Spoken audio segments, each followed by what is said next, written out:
Hello friends, आप सभी का अपने एच ट्यूटोरियल पर स्वागत है। तो देखिए, जेक बोर्ड क्लास 8 का फाइनल एग्जाम 16 मार्च को है।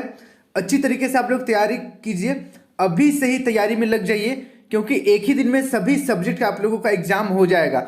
सुबह से लेकर शाम हो जाएगा। अभी से ही आप लोग मन लगाकर पढ़ना शुरू कर दीजिए। इस वीडियो में मैं आप लोगों को सोशल साइंस का, जो कि पेपर 2 है, सोशल साइंस का very very important viral important question बताने वाला हूं। सभी क्वेश्चन काफी ज्यादा इंपॉर्टेंट है, वायरल इंपॉर्टेंट क्वेश्चन। अच्छी तरीके से सभी क्वेश्चन को आप लोग याद कर लीजिएगा। 16 मार्च 2024 के लिए वेरी वेरी इंपॉर्टेंट क्वेश्चन है। और अपने सभी दोस्तों के साथ वीडियो को शेयर कर दीजिएगा, ताकि उन्हें भी इस वीडियो का लाभ हो सकेगा। और बाकी सब्जेक्ट का viral important question, model important question का लिंक नीचे डिस्क्रिप्शन में दिया गया है। वहां से जाकर आप बाकी सब्जेक्ट का भी important question, viral question, model question देख सकते हैं।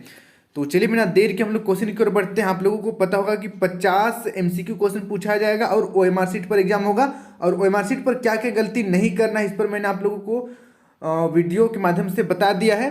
नीचे डिस्क्रिप्शन में उसका भी लिंक मिल जाएगा, जाकर जरूर देख लीजिएगा। काफ़ी सारे बच्चे क्लास 8 में फर्स्ट टाइम ओएमआर शीट पर एग्जाम देते हैं, तो बहुत सारा ऐसा गलती है जो आपको नहीं करना है, नहीं तो फिर रिजल्ट रुक जाता है। तो चलिए हम लोग अब बढ़ते हैं क्वेश्चन की ओर। देखिए, सामाजिक विज्ञान का जो क्वेश्चन है वो 101 नंबर से शुरू होगा और 150 नंबर तक चलेगा।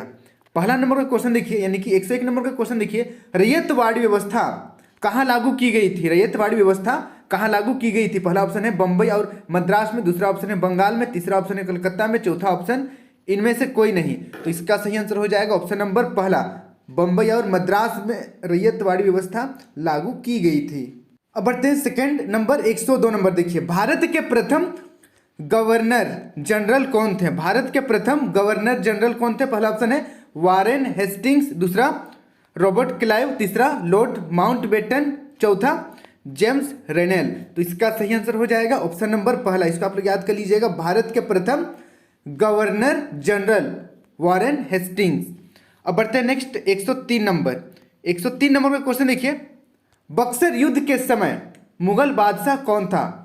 बक्सर युद्ध के समय मुगल बादशाह कौन था? पहला ऑप्शन है बहादुर शाह, दूसरा ऑप्शन है शाह आलम द्वितीय, तीसरा ऑप्शन है औरंगजेब, चौथा ऑप्शन है शाह आलम प्रथम। तो इसका सही आंसर हो जाएगा ऑप्शन नंबर दूसरा। इसको भी आप लोग याद कर लीजिएगा, इंपॉर्टेंट क्वेश्चन है, शाह आलम द्वितीय। अब बढ़ते हैं नेक्स्ट 104 नंबर। देखिए, 104 नंबर का क्वेश्चन है, पुर्तगाली भारत में सबसे पहले कहां पहुंचे? Very very very important question है, बहुत बार एग्जाम में आ चुका है, वेरी वेरी इंपॉर्टेंट क्वेश्चन है, याद कर लीजिएगा। देखिए, पुर्तगाली भारत में सबसे पहले कहां पहुंचे? पहला ऑप्शन है कालीकट, दूसरा ऑप्शन है कोच्चि, तीसरा ऑप्शन है सूरत, चौथा ऑप्शन है कांडला।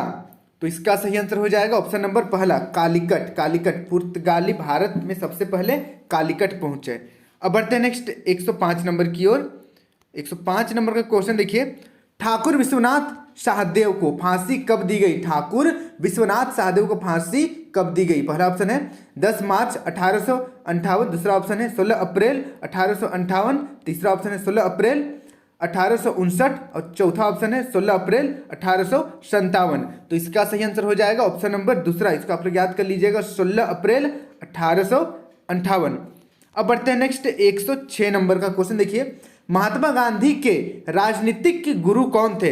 महात्मा गांधी के राजनीतिक गुरु कौन थे? पहला ऑप्शन है गोपाल कृष्ण गोखले, दूसरा ऑप्शन है दादा भाई नौरोजी, तीसरा ऑप्शन है WC बनर्जी, चौथा ऑप्शन है सुभाष चंद्र बोस। तो इसका सही आंसर हो जाएगा ऑप्शन नंबर पहला, गोपाल कृष्ण गोखले। इसको आप लोग याद कर लीजिएगा, इंपॉर्टेंट क्वेश्चन है। अब बढ़ते हैं नेक्स्ट अगला क्वेश्चन की ओर, 107 नंबर। 107 नंबर का क्वेश्चन देखिए, नवजागरण का अग्रदूत किसे कहा जाता है? नवजागरण का अग्रदूत किसे कहा जाता है? पहला ऑप्शन है स्वामी दयानंद सरस्वती, दूसरा ऑप्शन है राजा राम मोहन राय, तीसरा ऑप्शन है EV रामास्वामी, चौथा ऑप्शन है ईश्वर चंद्र विद्यासागर। तो इसका सही आंसर हो जाएगा ऑप्शन नंबर दूसरा। ऑप्शन नंबर दूसरा सही हो जाएगा, राजा राम मोहन राय। अब बढ़ते हैं नेक्स्ट 108 नंबर। 108 नंबर का क्वेश्चन है, झारखंड में पहला हॉकी टीम बनाने का श्रेय किसे दिया जाता है? भारत में पहला हॉकी टीम बनाने का श्रेय किसे दिया जाता है? पहला ऑप्शन है फादर कामिल बुल्के, दूसरा ऑप्शन है माइकल किंडो, तीसरा ऑप्शन है एडवर्ड हैमिल्टन विल्टली और चौथा ऑप्शन है जयपाल सिंह मुंडा। तो इसका सही आंसर हो जाएगा ऑप्शन नंबर तीसरा, ऑप्शन नंबर तीसरा एडवर्ड हैमिल्टन व्हिटली। इसका आप लोग याद कर लीजिएगा, इंपॉर्टेंट क्वेश्चन है ये भी। अब बढ़ते हैं नेक्स्ट अगला 109 नंबर। 109 नंबर का क्वेश्चन है 1857 के विद्रोह के समय भारत का गवर्नर जनरल कौन थे? 1857 में जो प्रथम स्वतंत्रता संग्राम हुआ था, या इसको सिपाही विद्रोह भी कहा जाता है, हुआ था, उस समय भारत के गवर्नर जनरल कौन थे? पहला ऑप्शन है लॉर्ड कैनिंग, दूसरा ऑप्शन है लॉर्ड रिपन, तीसरा ऑप्शन है लॉर्ड माउंटबेटन, चौथा ऑप्शन है लॉर्ड डलहौजी। तो इसका सही आंसर हो जाएगा ऑप्शन नंबर पहला, लॉर्ड कैनिंग, लॉर्ड कैनिंग। अब बढ़ते हैं नेक्स्ट अगला 110 नंबर की ओर। स्वामी विवेकानंद का बचपन का क्या नाम था? इंपॉर्टेंट क्वेश्चन है और आपको जानना चाहिए कि स्वामी विवेकानंद का बचपन का क्या नाम था। पहला ऑप्शन है नरेंद्र शर्मा, दूसरा ऑप्शन है नरेंद्र नाथ दत्त, तीसरा ऑप्शन है नरेंद्र नाथ चटर्जी, चौथा ऑप्शन है नरेंद्र नाथ बोस। तो इसका सही आंसर हो जाएगा ऑप्शन नंबर दूसरा, नरेंद्र नाथ दत्त। इसको आप लोग याद कर लीजिएगा, इंपॉर्टेंट क्वेश्चन है। अब बढ़ते हैं नेक्स्ट अगला क्वेश्चन की ओर 111 यानी कि 111 नंबर। दयानंद एंग्लो स्कूल की स्थापना किस संस्था द्वारा की गई? दयानंद एंग्लो स्कूल की स्थापना किस संस्था द्वारा की गई? पहला ऑप्शन है प्रार्थना समाज, दूसरा ऑप्शन है आर्य समाज, तीसरा ऑप्शन है ब्रह्म समाज, चौथा ऑप्शन है दयानंद समाज। तो इसका सही आंसर हो जाएगा ऑप्शन नंबर दूसरा, आर्य समाज के द्वारा, आर्य समाज के द्वारा। फिर देखिए नेक्स्ट अगला 12 नंबर। नील दर्पण नाटक के रचनाकार कौन है? नील दर्पण नाटक के रचनाकार कौन है? पहला ऑप्शन है बंकिम चंद्र चटर्जी, दूसरा ऑप्शन है दीनबंधु मित्र, तीसरा ऑप्शन है शरत चंद्र चट्टोपाध्याय, चौथा ऑप्शन है विश्व बंधु मित्र। तो इसका सही आंसर हो जाएगा ऑप्शन नंबर दूसरा, दीनबंधु मित्र। दीनबंधु मित्र ने नील दर्पण नाटक की रचना की है। अब बढ़ते हैं नेक्स्ट अगला 113 नंबर। देखिए बहुत ज़्यादा इंपॉर्टेंट क्वेश्चन है। जालियांवाला बाग हत्याकांड कब हुआ? जालियांवाला बाग हत्याकांड कब हुआ? पहला ऑप्शन है 13 अप्रैल 1917, दूसरा ऑप्शन है 15 अप्रैल 1920, तीसरा ऑप्शन है 13 अप्रैल 1919 और चौथा ऑप्शन है 13 अप्रैल 1921। तो इसका सही आंसर हो जाएगा ऑप्शन नंबर तीसरा, 13 अप्रैल 1919। इसका आप लोग याद कर लीजिएगा, इंपॉर्टेंट क्वेश्चन है। अब बढ़ते हैं नेक्स्ट अगला 114 नंबर की ओर। खेरवार विद्रोह की शुरुआत किसने की? खेरवार विद्रोह की शुरुआत किसने की? पहला ऑप्शन है नीलांबर पीतांबर, दूसरा ऑप्शन है सिद्धू कान्हू, तीसरा ऑप्शन है अर्जुन और तिलका मांझी, चौथा ऑप्शन है बिरसा मुंडा। तो चलिए इसका कमेंट करके बताइए आप लोग क्या सही आंसर होगा। ऑप्शन नंबर पहला बिल्कुल सही हो जाएगा, नीलांबर पीतांबर। इसको आप लोग याद कर लीजिएगा। खेरवार विद्रोह नीलांबर और पीतांबर दोनों भाई ने खेरवार विद्रोह की शुरुआत की। अब बढ़ते हैं नेक्स्ट 115 नंबर की ओर। 115 नंबर का क्वेश्चन है स्वराज मेरा जन्म सिद्ध अधिकार है, मैं इसे लेकर रहूंगा, यह कथन किसका है? स्वराज्य मेरा जन्म सिद्ध अधिकार है, मैं इसे लेकर रहूंगा, यह कथन किसका है? पहला ऑप्शन है पंडित जवाहरलाल नेहरू, दूसरा ऑप्शन सुभाष चंद्र बोस, तीसरा ऑप्शन है बाल गंगाधर तिलक, चौथा ऑप्शन है सरदार वल्लभ भाई पटेल। तो चलिए 115 नंबर का आप लोग कमेंट करके बताइए क्या सही आंसर होगा। अगर नहीं पता है तो कमेंट चेक कीजिएगा, पता चल जाएगा, और कमेंट अगर मिलेगा तो लाइक कर दीजिएगा। अब बढ़ते हैं नेक्स्ट अगला क्वेश्चन की ओर। अगला क्वेश्चन की ओर 16 नंबर। 16 नंबर का क्वेश्चन देखिए, विधवा पुनर्विवाह कानून किसने लागू किया? विधवा पुनर्विवाह कानून किसने लागू किया? पहला ऑप्शन है लॉर्ड वारेन हेस्टिंग्स, दूसरा ऑप्शन है लॉर्ड कैनिंग, तीसरा ऑप्शन है लॉर्ड डलहौजी, चौथा ऑप्शन है लॉर्ड विलियम बेंटिक। तो इसका सही आंसर हो जाएगा ऑप्शन नंबर तीसरा, लॉर्ड डलहौजी। लॉर्ड डलहौजी ने विधवा पुनर्विवाह कानून लागू किया। अब बढ़ते हैं नेक्स्ट 117 नंबर की ओर। 117 नंबर का क्वेश्चन है जयप्रकाश नारायण भारत छोड़ो आंदोलन के समय किस जेल में बंद थे? जयप्रकाश नारायण भारत छोड़ो आंदोलन के समय किस जेल में बंद थे? पहला ऑप्शन है भागलपुर केंद्रीय जेल, दूसरा हजारीबाग केंद्रीय जेल, तीसरा बंकीपुर केंद्रीय जेल, चौथा बक्सर केंद्रीय जेल। तो इसका सही आंसर हो जाएगा ऑप्शन नंबर दूसरा, हजारीबाग केंद्रीय जेल। इसका आप लोग याद कर लीजिएगा, ये सब थोड़ा सा टफ क्वेश्चन है बट इंपॉर्टेंट क्वेश्चन है। अब बढ़ते हैं नेक्स्ट अगला क्वेश्चन की ओर। 118 नंबर। रंगीन छाप के कपड़े तैयार करने वाले कारीगर को क्या कहा जाता था? रंगीन छापे के कपड़े तैयार करने वाले कारीगर को क्या कहा जाता था? पहला ऑप्शन है चिप्पीगर, दूसरा ऑप्शन है छापाकार, तीसरा ऑप्शन है भोटिया, चौथा ऑप्शन है इनमें से सभी। तो इसका सही आंसर हो जाएगा ऑप्शन नंबर दूसरा, छापाकार, छापाकार कहा जाता था। अब बढ़ते हैं नेक्स्ट 119 नंबर की ओर। 119 नंबर का क्वेश्चन है जल ग्रह किसे कहा जाता है? जल ग्रह किसे कहा जाता है? ये क्वेश्चन भी इजी है, मैं इसे नहीं बताऊंगा, आप लोग कमेंट करके बताइए कि जल ग्रह किसे कहा जाता है, नीचे कमेंट कीजिएगा। और जिनको पता करना है आंसर क्या है वो नीचे कमेंट पढ़िएगा, पता चल जाएगा, और कमेंट को लाइक कर दीजिएगा। देखिए पहला ऑप्शन है बृहस्पति, दूसरा शुक्र, तीसरा पृथ्वी, चौथा मंगल। तो चलिए बताइए जल ग्रह किसे कहा जाता है, आप लोग बताइएगा, नीचे कमेंट कीजिएगा। अब बढ़ते हैं नेक्स्ट अगला क्वेश्चन की ओर। देखिए यहाँ पर हिंदी इंग्लिश दोनों में आपको क्वेश्चन देखने को मिलेगा, तो हिंदी मीडियम इंग्लिश मीडियम कोई दिक्कत नहीं है, आप कोई भी मीडियम से रहिए। देखिए 120 नंबर, निम्न में से कौन संभाव्य संसाधन है? निम्न में से कौन संभाव्य संसाधन है? पहला ऑप्शन है केरल में मोनाजाइट, दूसरा ऑप्शन है पश्चिम एशिया में खनिज तेल, तीसरा ऑप्शन है झारखंड में बॉक्साइट, चौथा ऑप्शन है चट्टान।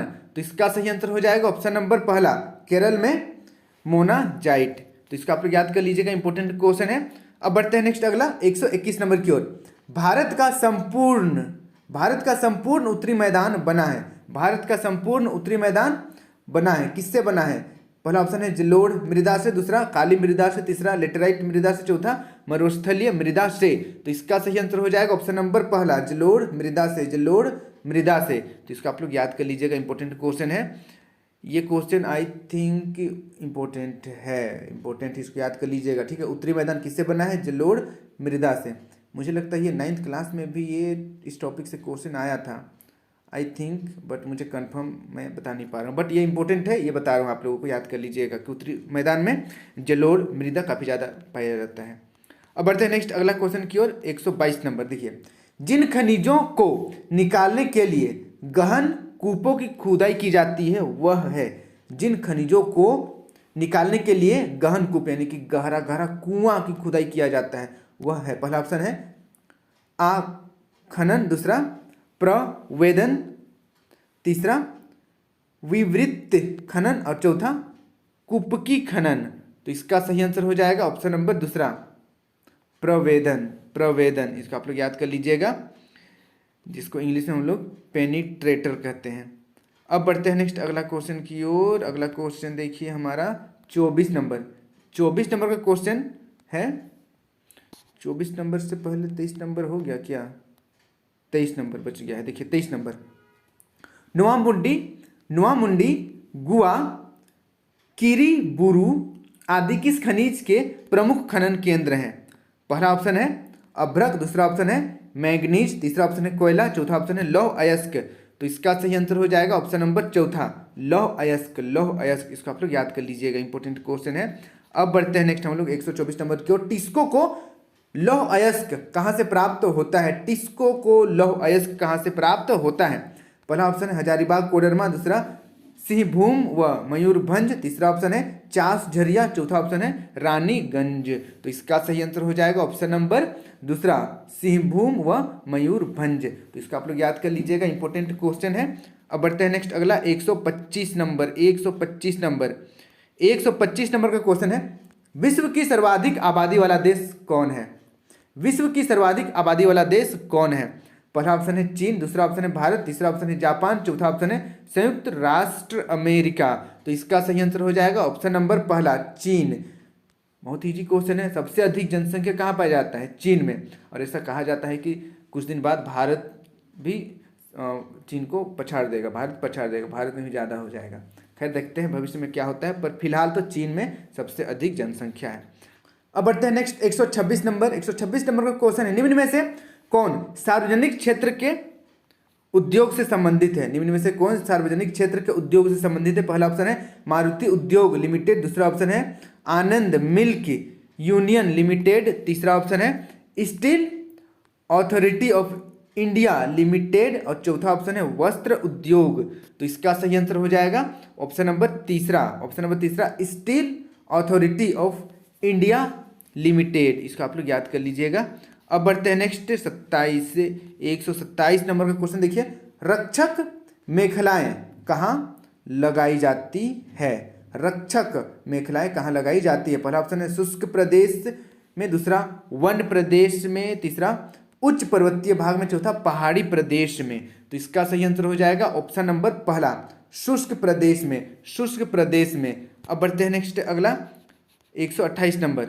128 नंबर का क्वेश्चन है, विश्व वन दिवस किस तिथि को मनाया जाता है? विश्व वन दिवस किस तिथि को मनाया जाता है? आप लोग इसे याद कर लीजिएगा। पहला ऑप्शन है 10 मार्च, दूसरा ऑप्शन है 20 मार्च, तीसरा ऑप्शन है 21 मार्च, चौथा ऑप्शन है 25 मार्च। तो चलिए इसका आंसर भी आप लोग बताइएगा, ठीक है। वैसे मैं चलिए बता दूं, इसको काफ़ी लोगों को नहीं पता होगा। ऑप्शन नंबर तीसरा सही हो जाएगा, 21 मार्च।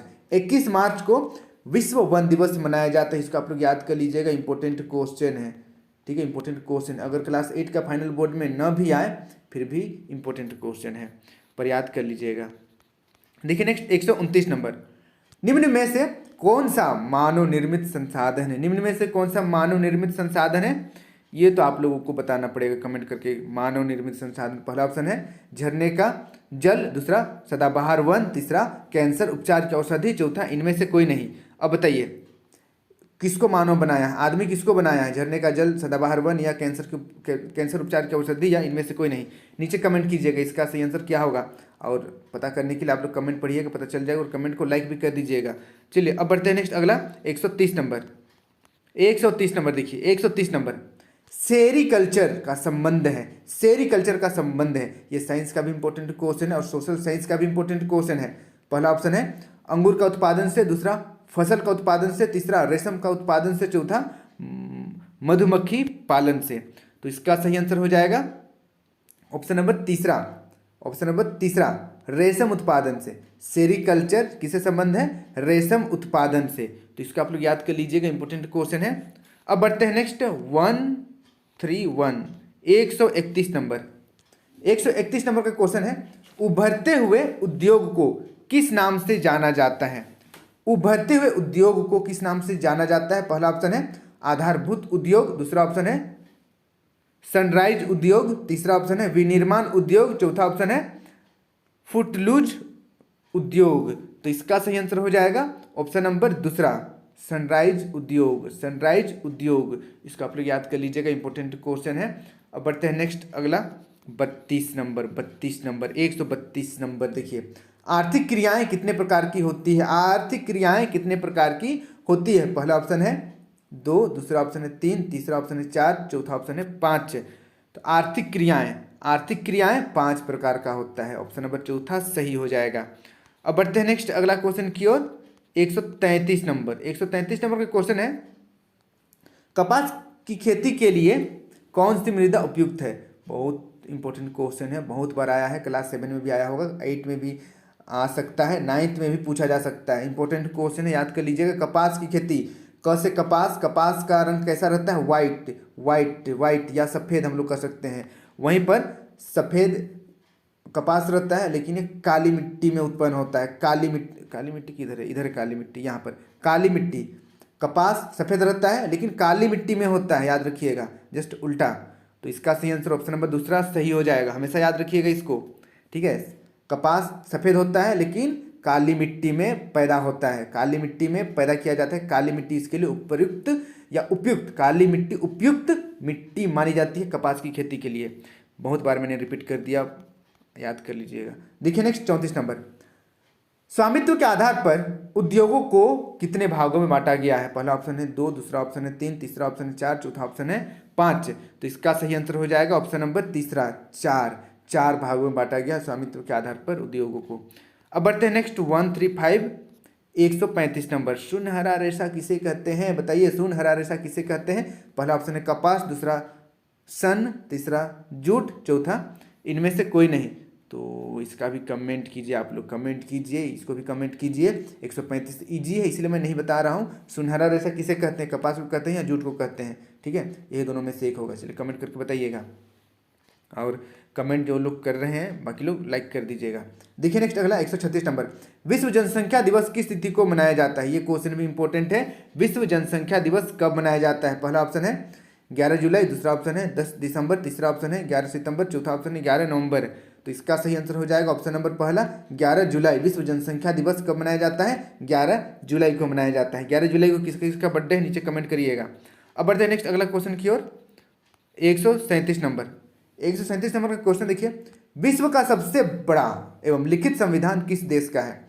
विश्व का सबसे बड़ा एवं लिखित संविधान किस देश का है? पहला ऑप्शन है चीन, दूसरा ऑप्शन है भारत, तीसरा ऑप्शन है संयुक्त राज्य अमेरिका, चौथा ऑप्शन है ऑस्ट्रेलिया। तो विश्व का सबसे बड़ा लिखित संविधान हमारा प्यारा भारत, भारत प्यारा देश हमारा, भारत देश का संविधान सबसे बड़ा लिखित संविधान है पूरे विश्व में। अब बढ़ते हैं नेक्स्ट, अगला 138 नंबर। भारत का विस्मार्क किसे कहा जाता है? भारत का विस्मार्क किसे कहा जाता है? पहला ऑप्शन है महात्मा गांधी, दूसरा ऑप्शन है बाल गंगाधर तिलक, तीसरा ऑप्शन है सरदार वल्लभ भाई पटेल, चौथा ऑप्शन है पंडित जवाहरलाल नेहरू। तो इसका सही आंसर हो जाएगा ऑप्शन नंबर तीसरा, पंडित, ऑप्शन नंबर तीसरा सरदार वल्लभ भाई पटेल, सरदार वल्लभ भाई पटेल। भारत का विस्मार्क सरदार वल्लभ भाई पटेल को कहा जाता है। अब बढ़ते हैं नेक्स्ट अगला क्वेश्चन की ओर। 139 139 नंबर देखिए, लोकसभा की बैठकों की अध्यक्षता कौन करता है? लोकसभा की बैठकों की अध्यक्षता कौन करता है? पहला ऑप्शन है उपराष्ट्रपति, दूसरा ऑप्शन है राष्ट्रपति, तीसरा ऑप्शन है लोकसभा अध्यक्ष और चौथा ऑप्शन है प्रधानमंत्री। तो इसका सही आंसर हो जाएगा ऑप्शन नंबर तीसरा, लोकसभा अध्यक्ष, लोकसभा अध्यक्ष। इसको आप याद कर लीजिएगा। बढ़ते हैं नेक्स्ट अगला 140 नंबर।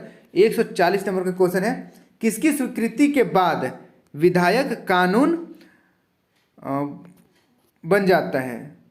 विधेयक, ठीक है, किसकी स्वीकृति के बाद विधेयक कानून बन जाता है? पहला ऑप्शन है प्रधानमंत्री, दूसरा राष्ट्रपति, तीसरा मंत्रिपरिषद, चौथा लोकसभा अध्यक्ष। तो इसका सही आंसर हो जाएगा ऑप्शन नंबर दूसरा, राष्ट्रपति। राष्ट्रपति की स्वीकृति के बाद विधेयक जो है वो कानून बन जाता है। अब बढ़ते हैं नेक्स्ट 141 नंबर का क्वेश्चन देखिए, स्वच्छ भारत अभियान की शुरुआत कब की गई? ये भी इंपॉर्टेंट क्वेश्चन है। स्वच्छ भारत अभियान की शुरुआत कब की गई? पहला ऑप्शन है 15 अगस्त 2015, दूसरा ऑप्शन है 2 अक्टूबर 2016, तीसरा ऑप्शन है 2 अक्टूबर 2014, चौथा ऑप्शन है 15 अगस्त 2017। तो इसका सही आंसर हो जाएगा ऑप्शन नंबर तीसरा, 2 अक्टूबर 2014 को। 2 अक्टूबर महात्मा गांधी जी के जन्म दिवस पर शुरू किया गया स्वच्छ भारत अभियान। इसको याद कर लीजिएगा, 2 अक्टूबर 2014। फिर देखिए नेक्स्ट 142 नंबर, फ्लोराइड युक्त पानी से कौन सी समस्या उत्पन्न होती है? फ्लोराइड युक्त पानी से कौन सी समस्या उत्पन्न होती है? पहला ऑप्शन है कमजोर हड्डी, दूसरा ऑप्शन है रक्त कैंसर, तीसरा ऑप्शन है फेफड़े की बीमारी, चौथा ऑप्शन इनमें से कोई नहीं। तो इसका सही आंसर हो जाएगा ऑप्शन नंबर पहला, कमजोर हड्डी, हड्डी कमजोर हो जाता है फ्लोराइड युक्त पानी पीने से। ये क्वेश्चन भी इंपॉर्टेंट है, वेरी वेरी इंपॉर्टेंट है, याद कर लीजिएगा। अब बढ़ते हैं नेक्स्ट 143 से, झारखंड की आबादी का कितना प्रतिशत आदिवासी हैं? झारखंड की आबादी का कितना प्रतिशत आदिवासी हैं? पहला ऑप्शन है 12, दूसरा ऑप्शन है 18, तीसरा ऑप्शन है 26, चौथा ऑप्शन है 28 है। तो इसका सही आंसर हो जाएगा ऑप्शन नंबर तीसरा, 26 है। झारखंड की आबादी का 26% आदिवासी हैं। तो कितने लोग आदिवासी हैं नीचे कमेंट कीजिएगा, ठीक है। चलिए अब बढ़ते हैं नेक्स्ट अगला क्वेश्चन 144। देखिए, अभिलेखीय न्यायालय किसे कहा जाता है? अभिलेखीय न्यायालय किसे कहा जाता है? पहला ऑप्शन है सर्वोच्च न्यायालय, दूसरा उच्च न्यायालय, तीसरा जिला अदालत, चौथा ग्राम कचहरी। तो इसका सही आंसर हो जाएगा ऑप्शन नंबर पहला, सर्वोच्च न्यायालय को अभिलेखीय न्यायालय कहा जाता है। अब बढ़ते हैं नेक्स्ट अगला क्वेश्चन की ओर 145 नंबर। 145 नंबर का क्वेश्चन है, अंतर्राष्ट्रीय नशा निरोधक दिवस कब मनाया जाता है? पहला ऑप्शन है 21 मई, दूसरा 26 अप्रैल, तीसरा 21 जून और चौथा ऑप्शन है 26 जून। तो इसका सही आंसर हो जाएगा ऑप्शन नंबर चौथा, 26 जून। 26 जून को अंतर्राष्ट्रीय नशा निरोधक दिवस मनाया जाता है। अब बढ़ते हैं नेक्स्ट 146 नंबर का क्वेश्चन है, राज्यसभा में कितने सदस्य राष्ट्रपति द्वारा मनोनीत होते हैं? राज्यसभा में कितने सदस्य राष्ट्रपति द्वारा मनोनीत होते हैं? पहला ऑप्शन है 16, दूसरा 20, तीसरा 2 और चौथा 12%। तो इसका सही आंसर हो जाएगा ऑप्शन नंबर चौथा, 12%। 12%, इसको आप लोग याद कर लीजिएगा, इंपॉर्टेंट क्वेश्चन है। अब बढ़ते हैं नेक्स्ट 147। देखिए 147 नंबर का क्वेश्चन है, संविधान के किस अनुच्छेद के अनुसार बाल श्रम दंडनीय है? संविधान के किस अनुच्छेद के अनुसार बाल श्रम दंडनीय है। पहला ऑप्शन है अनुच्छेद 24, दूसरा अनुच्छेद 22, तीसरा अनुच्छेद 31 और चौथा अनुच्छेद 21। तो इसका सही आंसर हो जाएगा ऑप्शन नंबर पहला, अनुच्छेद 21। इसका आप लोग याद कर लीजिएगा। अब बढ़ते हैं नेक्स्ट 148 148 नंबर देखिए। वर्तमान में भारत के राष्ट्रपति कौन है? वर्तमान में भारत के राष्ट्रपति कौन है? इंपॉर्टेंट क्वेश्चन है ये, याद कर लीजिएगा। ठीक है, पिछला बार जो है वो क्लास 8 में ही पूछा गया था और क्लास आई थिंक मुझे लगता है क्लास 9th में भी पूछा गया है ये क्वेश्चन। देखिए, तो पहला ऑप्शन है श्रीमती निर्मला सीतारमन, दूसरा श्रीमती प्रतिभा देवेसी पाटिल, तीसरा श्रीमती द्रौपदी मुर्मू, चौथा श्रीमती सोनिया गांधी। तो इसका कमेंट भी आप लोग कीजिएगा, इसका आंसर भी आप लोग कमेंट करके बताइएगा कि अभी 2024 में भारत के राष्ट्रपति का क्या नाम है, नीचे कमेंट कीजिएगा। ठीक है, ये तो पता होना चाहिए आप लोगों को। देखिए नेक्स्ट 149, इंदिरा आवास योजना का परिवर्तित नाम क्या है? इंदिरा आवास योजना का परिवर्तित नाम क्या है? पहला ऑप्शन है अटल आवास योजना, दूसरा महात्मा गांधी आवास योजना, तीसरा प्रधानमंत्री आवास योजना, चौथा इंदिरा शहरी आवास योजना। तो इसका सही आंसर हो जाएगा ऑप्शन नंबर तीसरा, प्रधानमंत्री आवास योजना। प्रधानमंत्री आवास योजना, इंदिरा आवास योजना को बदल कर उसका नाम प्रधानमंत्री आवास योजना रखा गया है। अब भी अगर आप देख रहे हैं, मैं बात कर रहा हूँ झारखंड का अभी फरवरी मार्च चल रहा है। ठीक है, मार्च चल रहा है 2024। अभी प्रधानमंत्री आवास योजना को थोड़ा सा मॉडिफाई करके इसको अबुआ आवास का नाम दिया गया है। ठीक है, फंड जो है वो अलग अलग जगह से आ रहा है, शायद वो अलग बात है, बट घर ही बन रहा है। तो पहले इंदिरा आवास था, फिर हो गया प्रधानमंत्री आवास, अभी स्पेशली झारखंड के लिए अबुआ आवास निकाला जा रहा है। अब बढ़ते हैं नेक्स्ट अगला क्वेश्चन की ओर। 150 देखिए, जो छूने योग्य ना हो कहलाता है। जो छूने योग्य ना हो उसे क्या कहते हैं? पहला ऑप्शन है पिछड़ी जाति, दूसरा ऑप्शन है निम्न जाति, तीसरा ऑप्शन है जनजाति, चौथा ऑप्शन है अस्पर्श। तो इसका सही आंसर हो जाएगा ऑप्शन नंबर चौथा, अस्पर्श। जो छूने योग्य ना हो उसे अस्पर्श कहते हैं। तो इसको आप लोग याद कर लीजिएगा, इंपॉर्टेंट क्वेश्चन है। तो यहाँ पर जितना भी क्वेश्चन मैंने आप लोगों को दिया है सभी वेरी इंपॉर्टेंट और वायरल क्वेश्चन है। अच्छी तरीके से सभी क्वेश्चन को आप लोग याद कर लीजिएगा। इसमें से कुछ क्वेश्चन आप लोगों का एग्जाम में आएगा और मैंने मॉडल क्वेश्चन नीचे डिस्क्रिप्शन में डाल दिया है। इसके बाद मैं आप लोगों के लिए वेरी इंपॉर्टेंट क्वेश्चन अपलोड करूंगा, उसका भी लिंक आपको नीचे डिस्क्रिप्शन पर मिल जाएगा। तो चैनल को सब्सक्राइब करके रख लीजिएगा और सभी दोस्तों के साथ वीडियो को शेयर कर दीजिएगा ताकि उन्हें भी इस वीडियो का लाभ हो सके। Thank you for watching video. जय हिंद, जय भारत।